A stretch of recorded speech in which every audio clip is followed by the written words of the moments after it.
Welcome back. So మనం ఇందాక అదే మాట్లాడుతున్నాం కదా, నార్త్ ఈస్టర్న్ స్టేట్స్లో చిల్డ్రన్కి కానీ అసలు. సో మరి ఇప్పుడు ఇందాక అన్నట్టు ఛాలెంజెస్ ఏమున్నాయి అక్కడ? అంటే ఈ ఈ పిల్లలు ఉన్నారు, చదువు సరిగ్గా లేదు, అది నువ్వు చెప్తున్నావు, నీ మాటలు అర్థమవుతుంది. చదువు సరిగ్గా లేనప్పుడు అసలు వీళ్ళు ఏం చేస్తున్నారు? 10th అయిపోయినాక ఏం చేస్తున్నారు? అసలు ఇంటర్మీడియట్ చదువుతున్నారా? అసలు ఇంటర్ అయిపోయినాక ఏం చేస్తున్నారు? అసలు అక్కడ అక్కడ అమ్మాయిల పరిస్థితి ఎట్లుంది? అంటే బేసిక్ ఎడ్యుకేషనే ప్రాబ్లం ఉన్నప్పుడు అసలు అక్కడ ఉమెన్ యొక్క ఎడ్యుకేషన్ సిస్టమ్ ఎట్లా ఉంది? ఇంకా ఏమన్నా అట్లాంటివి కొన్ని చెప్పు. ఇంకా అంటే వీళ్ళు దేనికి యూత్ దేనికి అలవాటు అయ్యారు? వాళ్ళు అసలు ఏం చేస్తున్నారు వాళ్ళు బేసికల్గా? సో దీనిలో మల్టిపుల్ డైమెన్షన్స్ని కవర్ చేయాల్సిన పరిస్థితి ఉందన్నమాట.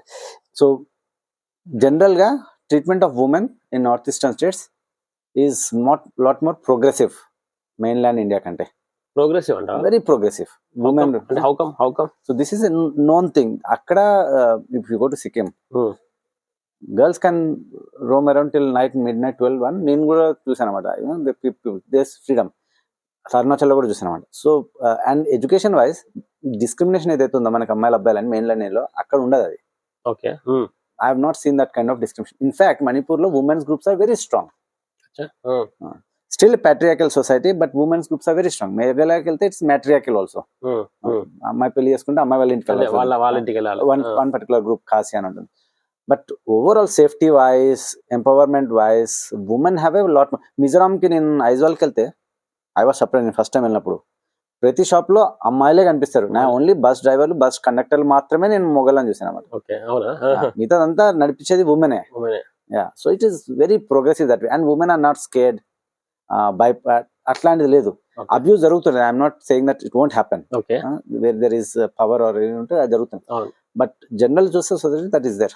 That is with regards to girls. So society patriarchal, but whole of the system అంటే family is maintained by women. Not always.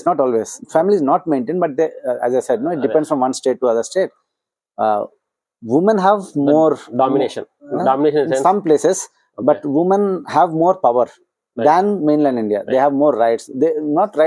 Rights are guaranteed to everybody, but in a society it is being provided like that. Women groups వచ్చేసి alcohol ban చేసేస్తారు అనుకో. So that is held in that group. వీళ్ళు ఏం చేయలేరు అనమాట. ఆర్మీతో కూడా ఇప్పుడు Manipur conflict లో చూస్తే ఆర్మీకి women groups ki is always a tussle. Women always come forward. Army is also scared of women groups. Akkada. So women have lot of power and say.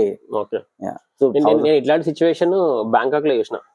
Bangkok అంటే Thailand, I mean to say Thailand కి వెళ్ళినప్పుడు నేను Thailand లో women కూడా ఎక్కడన్నా ఇల్లు women are very very progressive. మొత్తం business వాళ్ళే చేస్తారు, హోటల్స్ వాళ్ళే రన్ చేస్తారు, అసలు మామూలుగా ఉండదు. అప్పుడు నేను అనుకున్నాను అనమాట, అరే ఇక్కడ ఇంత అంటే ఆఫ్ కోర్స్ మామూలు అనుకుంటారు.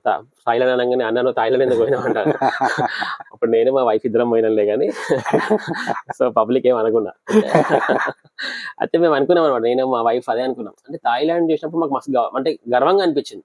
మనం యూజువల్ గా మన సైడ్ ఉమెన్ ని వెనకకి పడేస్తాం కదా, కానీ అక్కడ నేను చెప్తున్నా నాకు అది గుర్తొచ్చింది. Just I was adding. Okay, continue. అయితే so generally that is the case. I mean women have lot more freedom, lot more. ఈ ఆపరేషన్ అనేది ఈ విధంగా జరగదు, నాట్ వాళ్ళ ఫ్రీ. అండ్ జనరల్ గా నార్త్ ఈస్ట్ లో you don't find this arrange marriages concept ఉన్నదా? You don't find. యాక్చువల్ గా marriage also very different. You go to Arunachal, Tawang side వెళ్తే పెళ్లి అయినట్టు తెలియదు ఎవరికి. దే స్టార్ట్ లివింగ్ టుగెదర్, పెళ్లి అయిపోయినట్టే. అంతేనా? తర్వాత ఎప్పుడో కలిసి they will arrange some sort of a ceremony between the families. But marriages are like, even if you go to హిమాచల్లోకి వెళ్తే బుద్ధిస్ట్ దగ్గర అలాగే ఉంటుంది. Manipur also if you go to hills, 10th class పిల్లలు ఒక అమ్మాయి నచ్చింది అనుకో, వాడి ఇంటికి వెళ్ళి అమ్మాయితో కూర్చుంటాడు, వాళ్ళ పేరెంట్స్ తో మాట్లాడతాడు అక్కడ ఫైర్ దగ్గర. They keep talking. So these are not like ఆ విధంగా ప్రోగ్రెసివ్ అంటున్నాను నేను. అలా ఉండడం వల్ల కేసెస్ కూడా తక్కువ ఉంటాయి అనమాట. And violence is almost absent. ఎవరో ఇంట్లో తాగి డ్రగ్స్ తీసుకొని కొట్టడం, these things might happen. But even there also if the group village comes together, they are very strong. వాళ్ళు చేయలేరు అన్నమాట. మాకు చెప్తుంటే మన వాళ్ళు అంటారు, అన్న మన స్టేట్ ఎప్పుడు వస్తుంది అన్న. అది రాదు, అది మనం మారినప్పుడే వస్తుంది. ఇంత మాకు అట్లాంటి సొసైటీ కావాలన్నా అంటారు మన వాళ్ళు. సో కరెక్టే కదా, అంటే మన దగ్గర ఉన్న కండిషన్స్ మనం చాలా కన్వెన్షనల్ గా ఉంటాము. But I must say that ఇది not all uniform.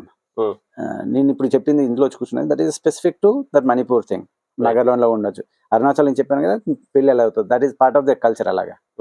So there different aspects, it's not uniform and but overall గా చూస్తే north eastern states are much safer, much healthier for women. For women it is much better. Now coming to the children, especially and adolescent. So children in the sense below 18, adolescent and teenage. Ila పరిస్థితి ఎట్లా? So that's a very good question. So when you connect this to that, because there is freedom and because there is a lot of independence that way, ఏమవుతుందంటే education లేకపోవడం వల్ల and community structures drop అవడం వల్ల ఒకప్పుడు సరిపోయింది. 8th class పిల్లలు చాలా మంది నేను చెప్పిన స్కూల్లో పెళ్లి అయిపోయింది. 8th క్లాస్ పిల్లలకి పెళ్లి అవడం అంటే ఏమన్నా వాళ్ళు చేసుకోవడం. And that is there. If you go to Mizoram లో ఇప్పుడు కొంచెం తగ్గిందని, but HIV is a big problem. మిజోరాంలో not only Mizoram, even if you find Manipur, Nagaland also, this places HIV, cancer, drugs, these are big issues. So there is a certain downside when there is society oka structure lo unnappudu olden days lo that is breaking down because of the modern systems that are coming. Kani education dan refine cheyadaniki education ledu sarigga. So there is a huge problem of drugs, this HIV and cancer. This is very prevalent. Drug control ఏం చేయట్లేదా మనోళ్ళేమో? Drugs control mechanisms ఉన్నాయి అంటున్నారు, but మన మాటల్లో నాకు అర్థమైంది అక్కడ poppy seeds చాలా విచ్చలవిడిగా కల్టివేట్ చేస్తారని విన్నా. అవునా? అంత ఘోరంగా ఉంటుందా పరిస్థితి? నేను చెప్పాను కదా, కొండల మీద మణిపూర్కి వస్తే యూ కెన్ సీ కొండలు పాపీ కల్టివేషన్ జరుగుతుంటది. అవునా? And it's there. ఆ చురచంద్ కుక్కీస్ ఎవరైతే ఉన్నారో so they don't want the government to take any action. అక్కడ అంటుంటది. It's very complicated system. ఈ north east, this is not just current government, this is for decades it's been neglected. Okay, ఎలా ఉండదో because it has been neglected, this is the condition. మణిపూర్లో ఉన్నప్పుడు ఇంఫాల్లో ఉన్న population, the majority Hindu population ఏదైతే ఉంటుందో వాళ్ళ చేతిలోనే మొత్తం కంట్రోల్ ఉంది. They have ignored the hills. So roads ఉండవు. గ్యాస్ సిలిండర్స్ కూడా నేను వచ్చిన కొన్ని 1-2 years బిఫోర్ వచ్చింది అక్కడ. చెప్పిన ఒక పూరా డిస్ట్రిక్ట్ కి ఒకటే బ్యాంక్ ఉంది, ATM ఉంది అక్కడ. సో ఇట్లాంటి there is absolutely no infra లేదు. పెట్టే ఒక పెట్రోల్ పంప్ కడుతుంటే నేను చెప్పాను 2 ఊర్ల మధ్యలో గొడవ అయిందని, నాగా కుక్కీ మధ్యలో. ఆ గొడవలో పెట్రోల్ పంప్ తగలబెట్టింది. పెట్రోల్ పంప్ తగలబెట్టేసింది. ఒక్క పెట్రోల్ పంప్ పూరా మొత్తం డిస్ట్రిక్ట్ కి అది కూడా పెట్టలేదు. ఇట్లా పెట్రోల్ అన్ని బర్మా నుంచి వచ్చినాయంటే బాటిల్ కింద నుంచి తీసుకొచ్చి 100 రూపాయల పెట్రోల్ 130 కొనాల్సి వస్తుంది. బాటిల్ దాంట్లో కలిసి చేసి ఉంటారు.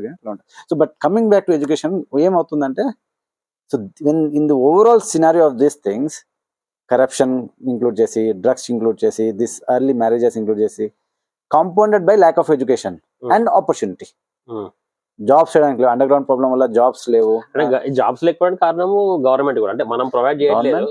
Government and there is historical problem of underground. Historical ఉంది, జియోగ్రఫికల్ ఉంది. ఇప్పుడు గవర్నమెంట్ ఇదే క్వశ్చన్ నేను అడిగితే వాళ్ళు ఏమంటారు, మేము ఇవ్వాలని ఉంది కానీ అక్కడ జియోగ్రఫికల్ పొజిషన్ వల్ల మేము పెట్టలేమని వాళ్ళు అంటారు. ఆఫ్ కోర్స్ అది వేరే సంగతి. అయితే తర్వాత so these things compound and then children ఆ విధంగా చూస్తే, నేను ఇండియాలో ఎక్కడ చెప్పినా పిల్లలకి they went on to do something. 10th class 9th class పిల్లలకి ఎక్కడ చెప్పినా కానీ, this is the only place where majority of the students whom I have taught, they're still at home and కొంతమంది వెళ్ళిన వాళ్ళు కూడా 12th they want to come back. most of them, కొంతమంది కొంచెం గుడ్ ఫ్యామిలీస్ అట్లా మేనేజ్ చేయగలిగితే they went out. వాళ్ళు ఢిల్లీలో షాప్స్, మాల్స్ లో పని చేయడం, అట్లా వెళ్ళిన వాళ్ళు చాలా మంది ఉంటారు అనమాట. చిన్న రెస్టారెంట్ లో చేయడం అట్లా ఉంటారు. But basically the quality is so poor. that disillusion, no? Youth ఏం చేస్తారు అక్కడ 9th class వరకు కూర్చొని 10th class వరకు కూర్చొని ఏం ప్రయోజనమే లేదు. మొన్న నేను హైదరాబాద్ లో ఏదో హోటల్ కి వెళ్తే, ఆ హోటల్లో మణిపూర్, త్రిపుర వాళ్ళు పనిచేస్తున్నారు. నేను అడిగిన మీరు ఎక్కడ అంటే, వాడు మణిపూర్, త్రిపుర ఇద్దరు ఉన్నారు. నేను ఆశ్చర్యపోయినా. వాళ్ళు ఎందుకంటే మేము అక్కడి నుంచి వచ్చి ఇక్కడికి 15,000 పనిచేస్తున్నారు. నాకు అర్థమైంది వీళ్ళు ఇక్కడ వాళ్ళు కాదని. And there is also one more thing I have observed, that వాళ్ళు అక్కడ ట్రైబల్ సొసైటీస్ ఆ ఏరియాస్ లో ఈ ఫ్యూచర్ కి planning, saving, these concepts are almost absent. వాళ్ళు they live in the present and that made sense. నువ్వు tribal ఏరియాకి వెళ్తే వాళ్ళకి ఏం కావాలి? ఫుడ్ కావాలి అండ్ వాళ్ళు ఇల్లు కావాలి. ఇల్లు కట్టుకుంటారు ఆ అడవిలో నుంచి వచ్చిన వుడ్ తోటే, అడవిలో నుంచే ఫుడ్ వస్తుంది. So they live like that. రేపటి గురించి ఆలోచించాల్సిన అవసరం లేదు, ఎందుకంటే ఫారెస్ట్ ప్రొవైడెడ్ ఎవ్రీథింగ్. సో వాళ్ళ I see that some I might be wrong, but I feel that వాళ్ళు సేవింగ్స్ కానీ, ఫ్యూచర్ కానీ, ప్లానింగ్ కానీ, ఇదంతా almost like absent kind of thing. వీళ్ళు ఇప్పుడు బయటకు వచ్చినప్పుడు 15,000కి శాలరీ, నాకు కూడా తెలుసు ఎట్లా కాల్ సెంటర్ లో పనిచేసిన వాళ్ళు పైసలు ఇంటికి పంపించేది మర్చిపో, ఇంటి నుంచి మళ్ళీ పైసలు అడుగుతున్నారు వాళ్ళు. ఉల్టా ఉంటే అడుగుతున్నారు. సో అదే దిస్ ఇస్ ఆల్సో దేర్. వాళ్ళు నేచర్ కి దగ్గరగా ఉన్నారు, నేచర్ కి దగ్గర బతున్నారు, కానీ ఇక రేపటి గురించి వాళ్ళకి ఆన్సర్ లేదు. They are not that work in certain context. ఇప్పుడు సొసైటీలో ఒక కాలు అటేసి ఉంది, ఒక కాలు ఇటేసి ఉంది. So behaviour has its very complex thing. నువ్వు జనరేషన్స్ నుంచి ఒక విధంగా వాళ్ళు పెరిగిన వాళ్ళు ఉన్న వాళ్ళు సడన్ ఈ జనరేషన్ లో you are expecting them to think about these things. Parents చెప్పేవాళ్ళు లేరు, ఎడ్యుకేషన్ సిస్టమ్ చెప్పేది లేదు. అండ్ మోరోవర్ వాళ్ళకి మనము మెయిన్ ల్యాండ్ కదా, వాళ్ళు they consider as main land. అంటే వాళ్ళకి వాళ్ళే ఐసోలేట్ అయిపోయినాం అనుకుంటారు. రీజన్ ఎందుకంటే India like from the government side also this been ignored part. Historically also, if you see, they have been annexed in a certain way. They were never part, original. It's very difficult for నీ మిజోరాంకి వెళ్తే అందరూ Korean చూస్తుంటారు. No idea of Hindi. Culture, language is one thing, but then whole culture is only they relate to that more than our culture. Now if we are imposing on them something, it's very difficult, So the governments also have ignored. అక్కడ ఈ problems చాలా సంవత్సరాల నుంచి అట్లే ఉన్నాయి. ఇప్పుడు కొంచెం internet mobile కొంచెం మణిపూర్ మనకు తెలిసింది కూడా, you know 1% of what is exactly happening there. Main news రావు, it's very complex. So education plays a big role and opportunity. These too, ఇవి లేకుండా అక్కడ మణిపూర్లో ఉన్న ఇప్పుడు present situation it's very difficult to solve, and these are long term solutions. So ఇప్పుడు దీని వల్లనే ఎడ్యుకేషన్ లేకపోవడము, ఆపర్చునిటీ లేకపోవడం వల్ల వీడికి కాలే కడుపుకి అన్నం కావాలి కాబట్టి he will go and resort to other dangerous activities in the society. Resort ఒకటి ఉంటుంది. నేను చెప్పిన ఇప్పుడు పిల్లలంతా ఏం పని చేయకుండా కూర్చున్నారు. అదే there is some event that is happening that is giving them some purpose. వాళ్ళకి అది కాకుండా తెగలు మా ట్రైబ్ అనేది బాగా స్ట్రాంగ్ ఫీల్ ఉంటుంది. ఒకసారి ఇక్కడ ఇగ్నైట్ ఏంటంటే వీళ్ళంతా పనులు ఏం లేదు. మనకంటే ఒక రోజు ఏమైతుందంటే మనకు జాబ్ ఎట్లా, పిల్లలు ఎట్లా, చదువు ఎట్లా, ఇది అన్ని మనం ఆలోచిస్తున్నాం. వాళ్ళకి అవి లేనే లేవు అసలు. ఈ వెరీ ఈజీ యూత్, ఒక 16 ఏళ్ళోడు ఏం చేయలేక, హార్మోన్స్ ఉన్నాయి, ఈ గొడవలు అందరూ అట్లే ఉన్నారు. పిల్లలు ఎంతమంది 16 year olds 17 year olds చనిపోయారు అక్కడ ఈ కాన్ఫ్లిక్ట్ లో. So this is a compounded problem of lot of things, social issues. Right. So మనము చెప్పినాం ఇంకొక వీడియోలో, నెక్స్ట్ వీడియోలో మనము విల్ టాక్ అబౌట్ ఇప్పుడు ఇది అన్నావు కదా, మణిపూర్ ఇష్యూ నడుస్తుంది కదా చాలా. అసలు I want to know the ground reality. అసలు నువ్వు చూసిన issues ఏంటి? We will talk in the other video. Thank you again. We'll see in another video.